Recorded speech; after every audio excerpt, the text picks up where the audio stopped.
it was just this cool moment where the sun was going behind this big line of clouds. It was really windy. The weather was not great. And it was like this one little break in the day. And it's like, I don't paint a lot of sunsets because it's so fast. It's really tough to like get it down.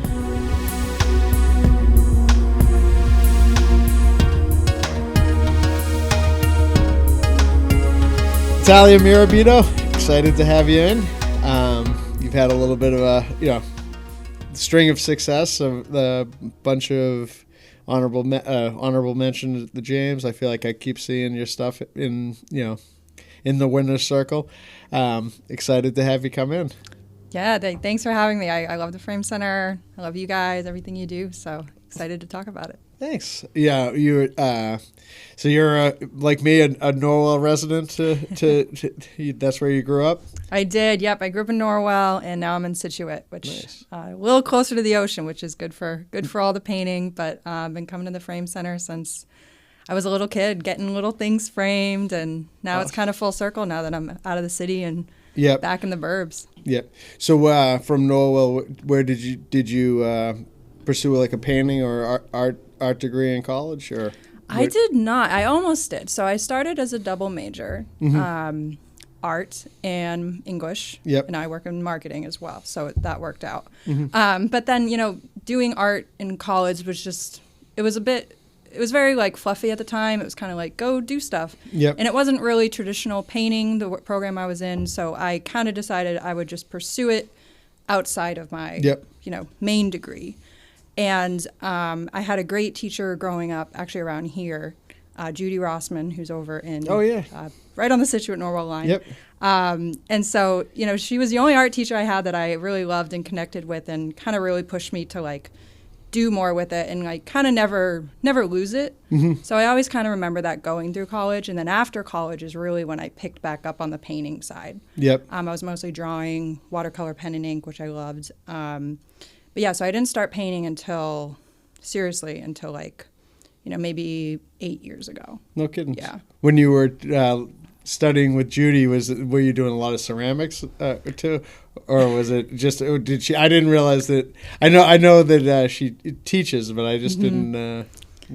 I didn't realize that you had studied with her. Yeah, Judy's a jack of all trades. She does do the ceramics. They're beautiful. And then she would do Saturday morning studio classes. Nice. So it was kind of like foundational college portfolio prep. So I had a whole portfolio it was drawing and watercolor was mainly my portfolio. Actually, no painting like I do today. But yeah, we put together a whole college portfolio. I probably studied with her for like 2 years. That's awesome. Getting that foundation. Yeah, she's an interesting person. Maybe I'll ask her to come on Have the podcast someday. She has been coming here for forever. Yeah. I think she dates back to like the days of when my father was operating out of a barn in Kingston. So. That's funny. I love finding these connections. Yeah.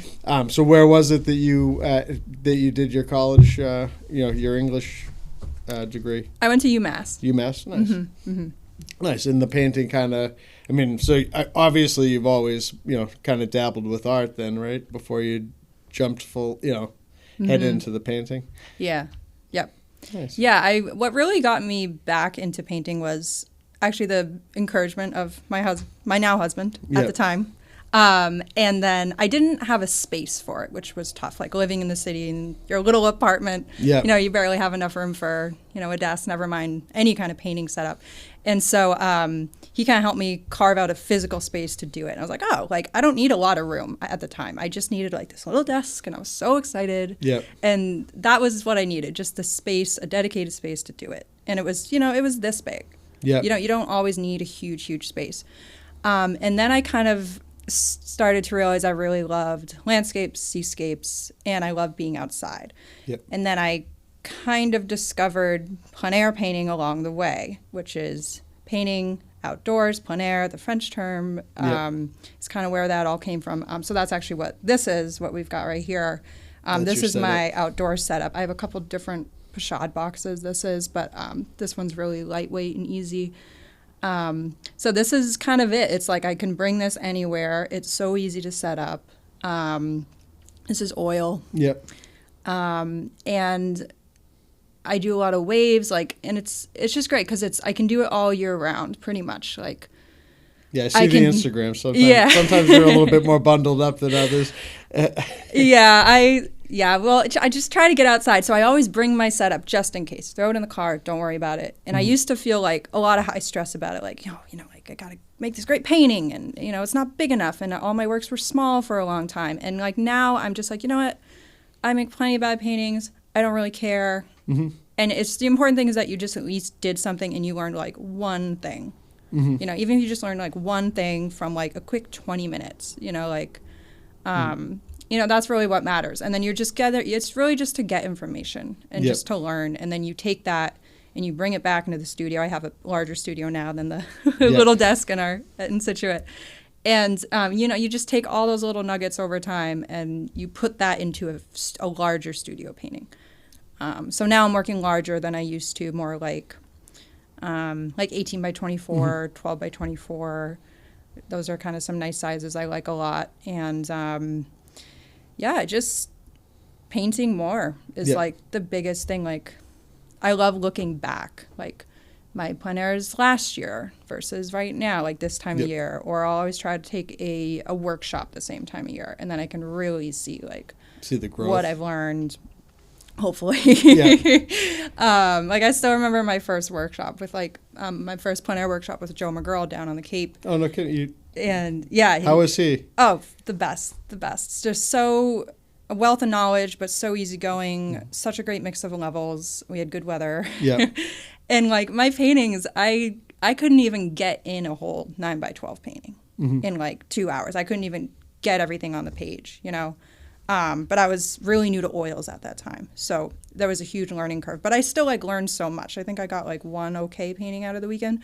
And I almost painted over them and threw them out. And when I was kind of moving into the new place this year, I was like, no, I'm going to keep these. I have no intention of putting them anywhere. Yep. But it's just really cool to kind of have that burn pile that you don't burn, because you just look and realize how far you've come. And that's really important, because it's so easy for you to forget. Maybe people tell you because they notice, but you need something that's just for you sometimes. Yeah. What have you noticed since then that your progression is there specific things are you tightening up or on the painting? Are you using different is it the palette changed that you're using? I mean, what is it you're noticing your progression?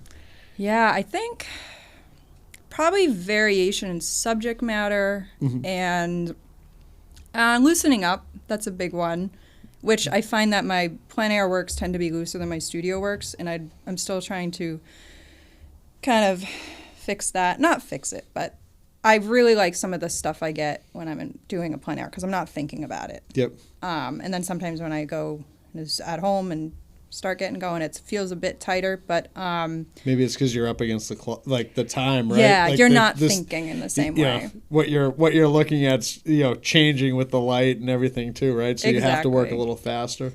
Yeah, you don't have the luxury of time. You're there to just zone in on that one thing you cared about that you saw, and that's it. In the studio, you can you've got all the time in the world. Yeah, but, time to overthink it. Exactly. Yeah, I painted I painted this sunset just the other night, because now I'm spending a lot of time outside this time of year, less so in the studio. And it's actually, we'll just swap these out super quick. Yep. And this is just 6 by 8. It's really small. And it's it's not much, but it's something I did in 10 minutes. And I learned from it. And that's kind of why I love it. Mm-hmm. And it was just this cool moment where the sun was going behind this big line of clouds. It was really windy. The weather was not great. And it was this one little break in the day. And it's I don't paint a lot of sunsets because it's so fast. It's really tough to get it down. Mm-hmm. So this is something that's kind of new for me, but and it's a challenge. It's hard. Now I realize I just have to keep my brushes separate where my colors would get all muddy. So I'll have 2 brushes I'll use for my darks, 2 brushes for the lights or something. And realizing that was a huge help. Yeah. So sometimes you need to just come up with little tricks for yourself when you realize okay, wait, now I can't get a skylight enough because I can't get this brush clean enough and I only have 5 minutes. Yeah. So different things like that, or in different times of day, like the same places, different times of day. Like this one here, and we're talking about kind of plein air today because that's what I've been doing lately, a little less in the studio. But like I don't paint a lot of boats, but this was in the morning down in the harbor, and this was probably like 30 minutes, and it was just so still. It was like, and the rest of the day was like howling wind. But the morning it was like so still, like glass, and there was like this really pretty boat. It had just come in the other day. It's probably been in the harbor about a week now. And the lighthouse is like kind of over here. So that's kind of where we are. And then, the bottom part isn't like even finished, but it was kind of more about the mood, and like the houses have this like purplish glow, and, it's just like very calming at the same time. But, it's still something quick where I want to like capture the mood and the feeling of the day is kind of my goal. So that's what brings me back to the same places, different times of day, all times a year, because it's always different. It's always changing. Yeah. So you're trying to make notes are you just mentally remembering, or are you like making notes of like certain spaces that like the lighting is how you want it? Yeah, I'll do both. Sometimes if the weather's not cooperating, or I'm not in the mood, frankly, I'll just have my sketchbook. And sometimes I'll just sit in the car and like sketch or something like the Driftway Park is great for that because you head into the harbor and there's always a million people there just parked with their dogs or just looking at the marsh. Same with the ocean. You can pull up right at Mine at Easy, and it's all right there. Because at the end of the day, it's really all about values and your darks and lights. So sometimes it's easy to get tripped up on that, and in different weather times of day. Because your eye tricks you, and you can't always rely on photos. So it's just, you can still get that information in like a sketchbook. It doesn't always have to be like, all right, I need a whole hour to like stand here and paint. Like sometimes you only have 10 minutes. And then you just work with it and see what you can get. Yeah, the landscape. I've seen you working on the waves a lot on Instagram. I've seen the the marshes. I think you do a fantastic job with the Instagram. Getting people involved, and it's interesting stuff to look at and watching your process. Thanks. Being outside. So a painting like this, you'll bring that back now to the studio and kind of work on it till you're complete with it, or is it more just a study that you won't? Yeah, that's a good question. It depends. So I used to bring these plein airs back home and like try to make them finished paintings. Now I've realized that I've messed up good things that I did in plein air. So now, I don't do that as much. Now I'll bring that home and maybe like stare at it. I'll look at maybe finish the bottom. Maybe this is a little dark. Maybe I'll lighten it up a bit. But like I realized that when I honed in too much on it after the fact, I was disturbing the mood that I was feeling that day. So now what I do is, I had a painter I studied with. She was like, well, you could just make a study of your study. And I was like, oh, that makes so much, like, I didn't think of that. That makes so much sense. So like, maybe I'll do another quick study of that if I want to blow it up into a larger piece. Or I could imagine this being like a really nice kind of longer piece, like maybe a 12 by 24 or something, because it's really about like this glassiness here. So that's the other thing I think about too, like, what do I want the focus to be on it? And sometimes that's tough to decide. This one, it's more obvious, I think, because there's definitely a mood here. But yeah, sometimes they're just nice the way they are, and I just try to let them be. Or I'll finish them up and I'll hang them locally or something, and then try to work on the larger studio pieces for any bigger shows.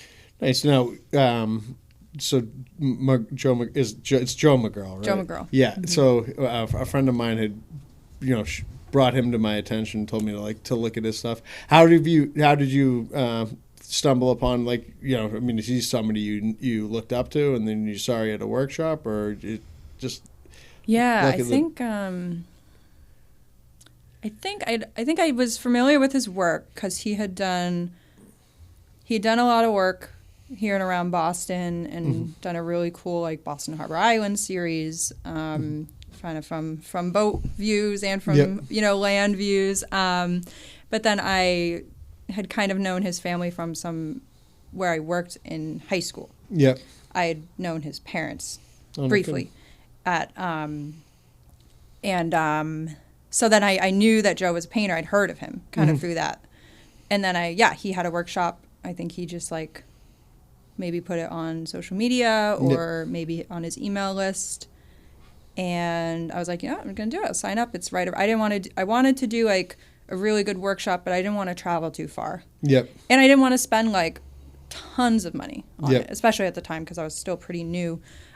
So, it's an hour drive south. Yep. And you can stay somewhere pretty cheap. I actually camped. I camped in like a yurt, Nice. which was cool because it meant I was going to just stay outside like all day long because it was just me. I wasn't with anyone. Yep. So it's almost like a little retreat. And then, but it was great. Met a lot of great painters, and I'll probably do the next one he's got coming up. But I try to do different workshops with different artists, usually in the fall. Yep.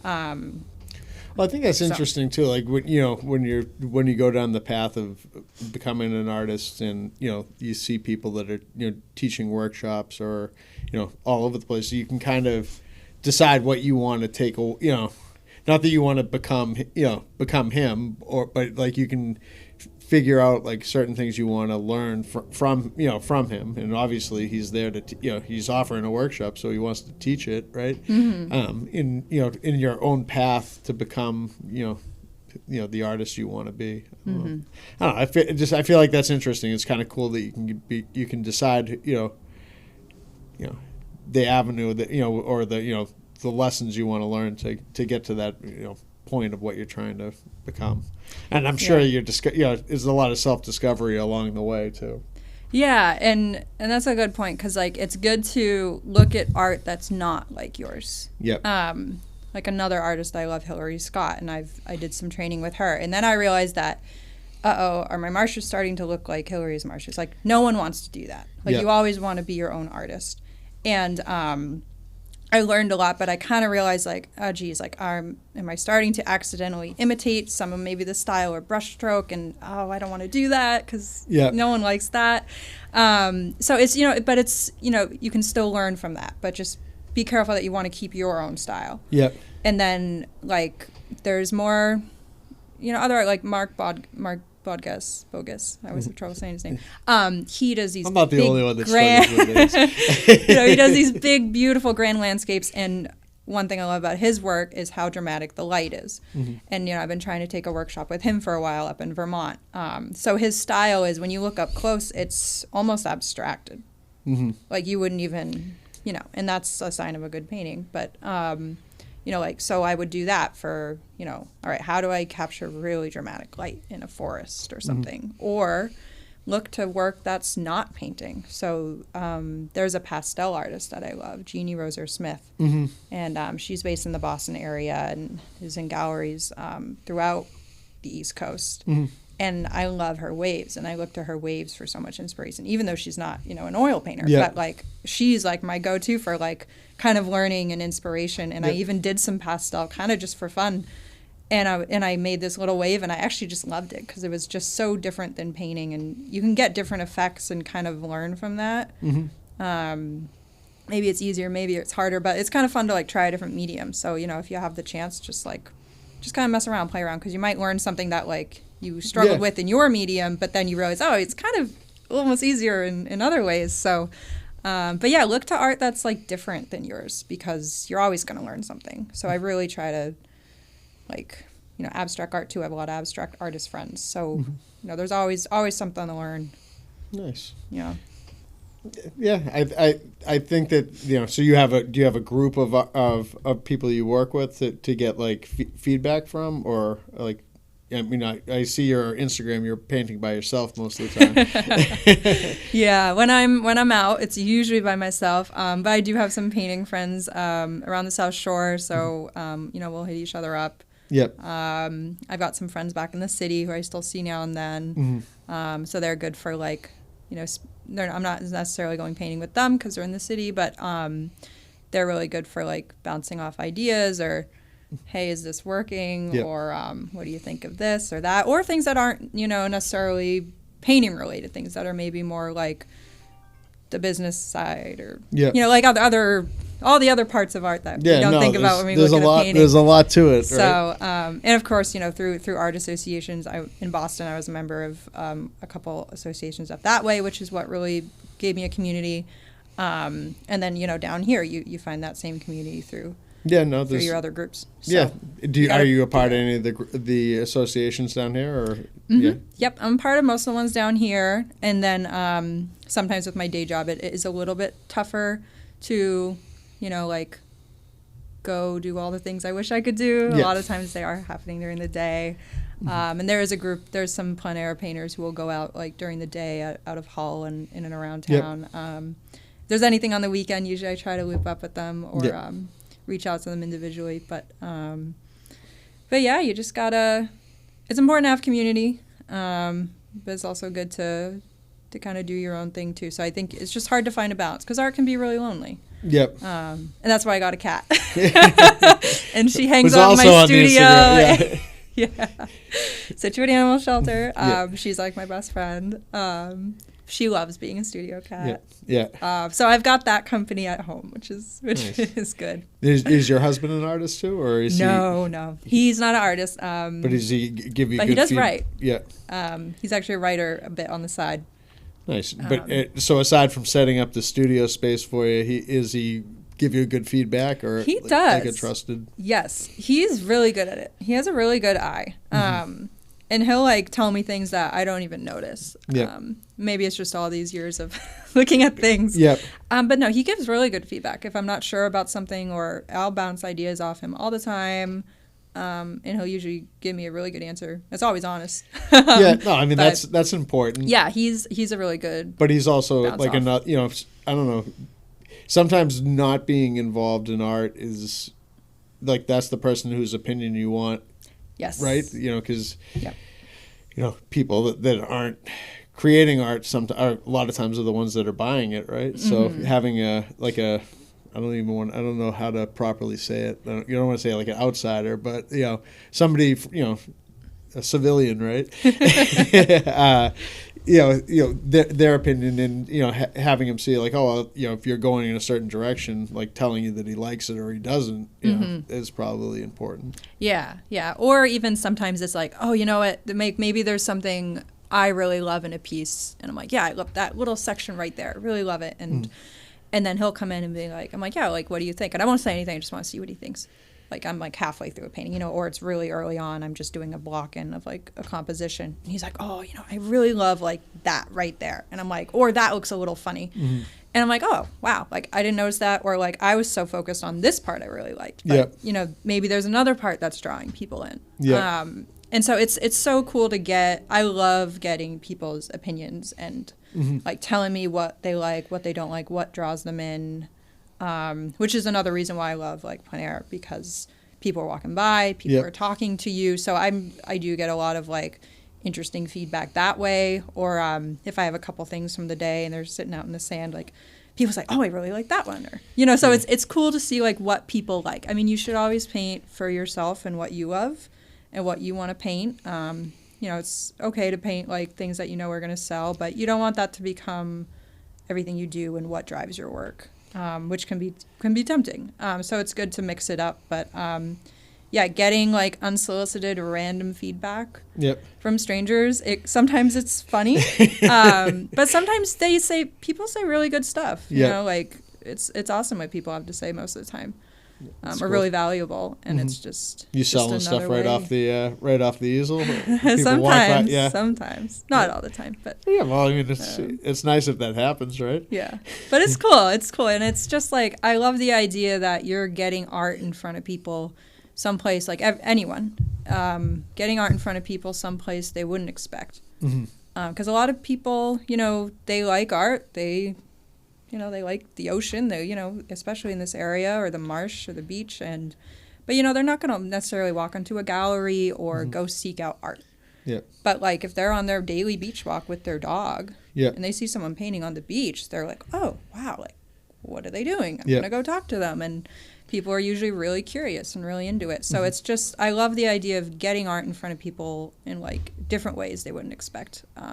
Well, speaking of which, you have the gallery space in Norwell Center. Yes. Yeah. Same kind of idea. Yeah, but I mean, it kind of just pops it in the in their face, right? Yeah. So it's in the main foyer at 683 Main Street, which is a white building next to the fire station, and it's a satellite gallery space that is really exactly that. It's it's not the most polished place in the world, but it's really about like getting art in front of people. So many people go in and out of that building for all the different businesses in the building, clients, and the people who work there. So it's just like a really cool, like there's a lash place, there's a finance person, there's a nonprofit. There's such an array of businesses in that building that are drawing in different people. So it's just another cool way to get art in front of people. And I've gotten some commission work out of there and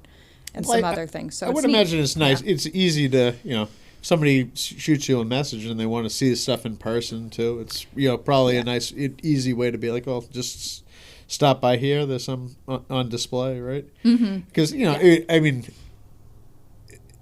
on a screen sometimes it doesn't do it justice, right? No, yeah. I mean, I think you can get an idea, and I think you can start to understand what you like, and if you want to pursue something more. But I feel like I'd want to see a piece in person before pulling the trigger on buying it myself. Exactly. Yeah. Most people do, and it's kind of nice to have a meetup point. It's just somewhere to direct people, and it's like.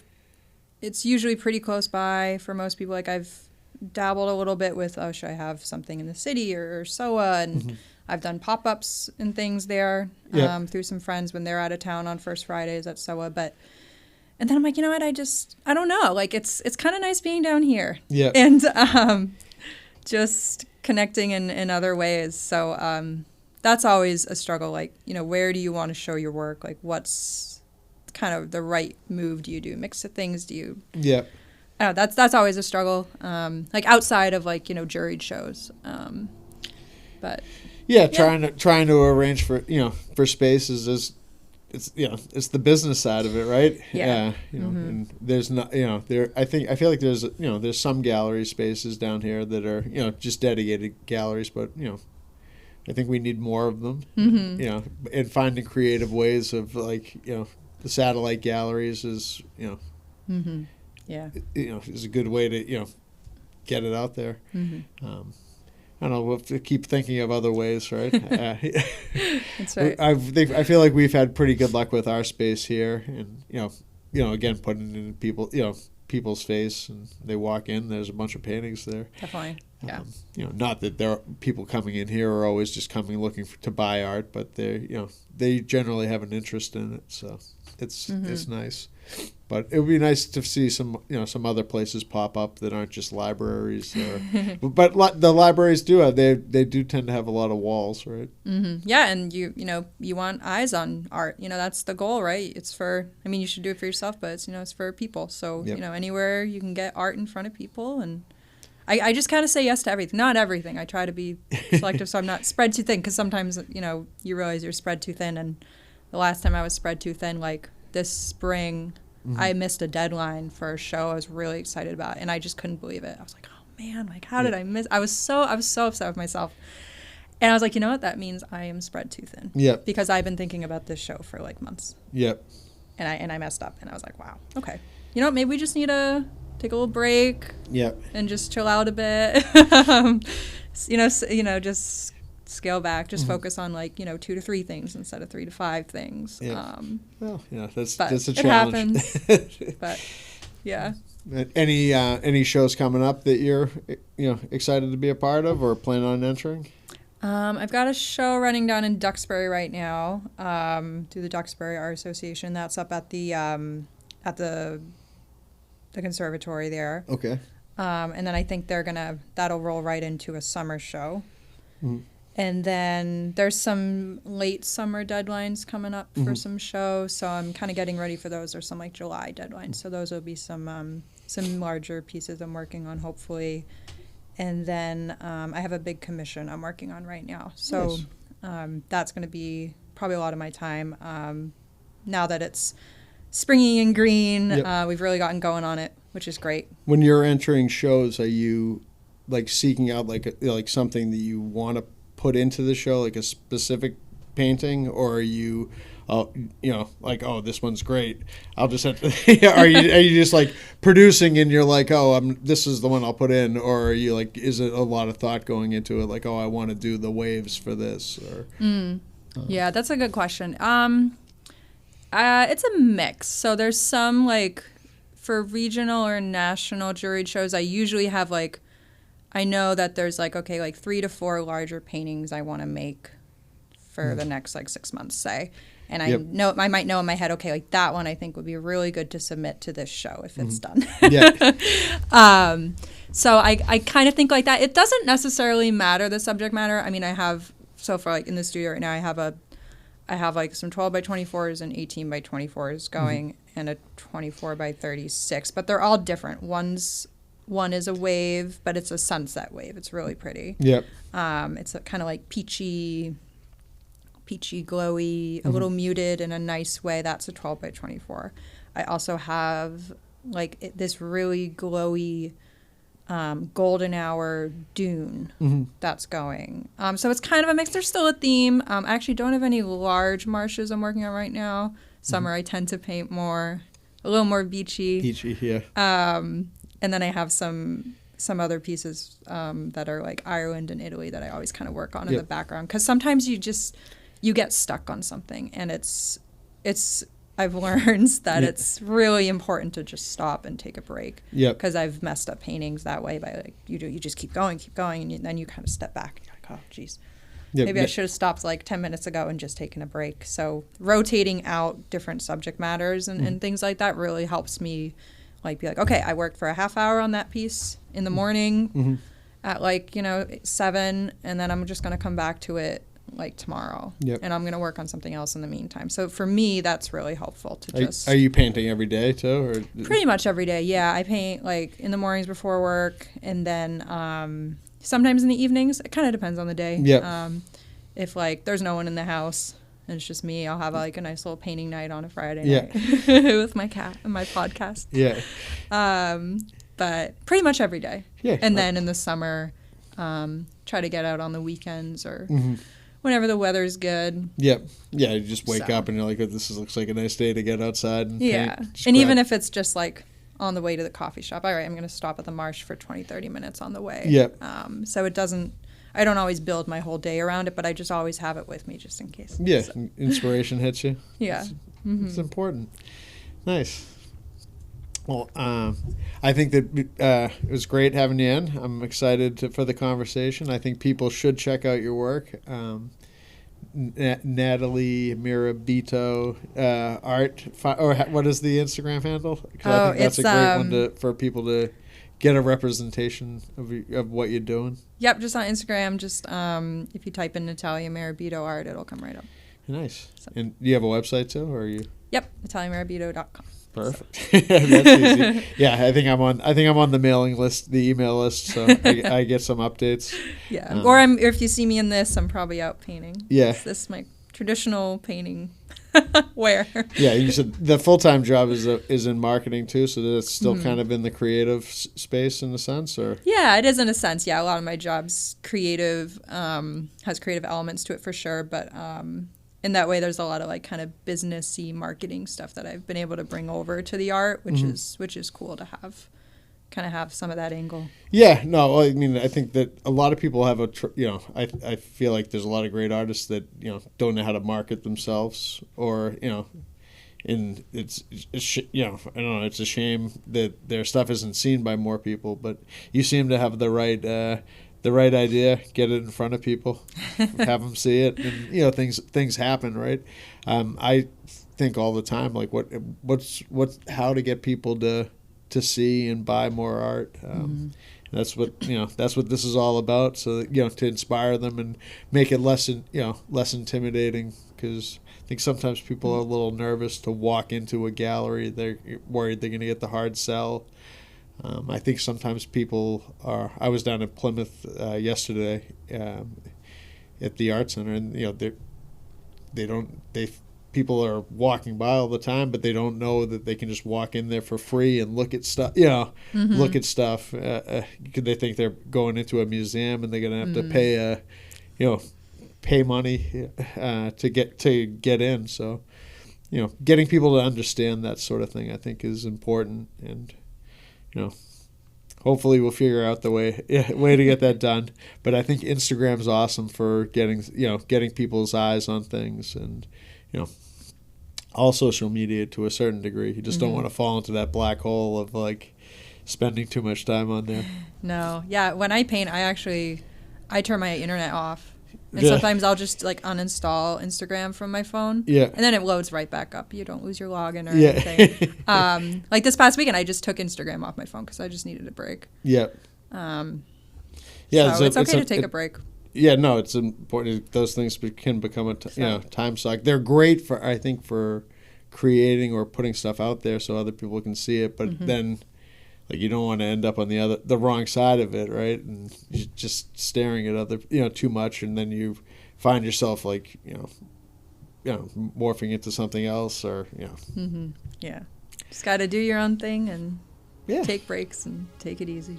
Awesome. Yeah. Well, I appreciate you coming in. Great conversation, and I look forward to seeing more of your stuff and more conversations in the store. Yes, thanks for having me. My pleasure.